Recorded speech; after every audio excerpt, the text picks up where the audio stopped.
बिल्डिंगच्या बाल्कन्यांमध्ये, खिडक्यांमध्ये, त्याचबरोबर बाजूच्या ब्रिजवर देखील मोठ्या संख्येनं भाविकांनी गर्दी केलेली आहे। हा रस्ता तुडुंब असा भरलेला आहे। अलोट गर्दी ही भाविकांची, भक्तांची आपण पाहतो।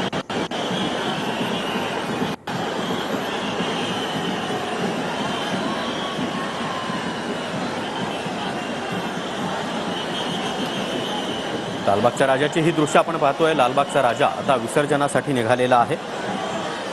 नवसाला पावणारा बाप्पा अशी लालबागच्या राजाची ओळख आहे। त्यामुळे या 9 दिवसांमध्ये हजारो भाविक, हजारो गणपती भक्त हे लालबागच्या राजाचं एक रूप आपल्या डोळ्यामध्ये साठवण्यासाठी आसुसलेले असतात आणि तब्बल 10-10, 12-12 तास रांगेत उभा राहत ते गणपती बाप्पाचं दर्शन घेतात।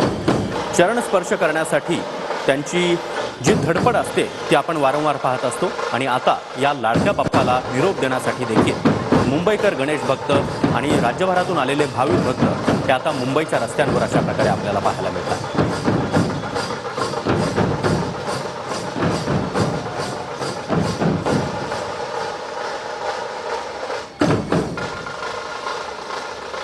हळूहळू एक एक गणपती आता विसर्जनासाठी मार्गस्थ होतोय। गिरगाव चौपाटीवर या सर्वच मोठ्या मूर्त्यांचं विसर्जन केलं जातं।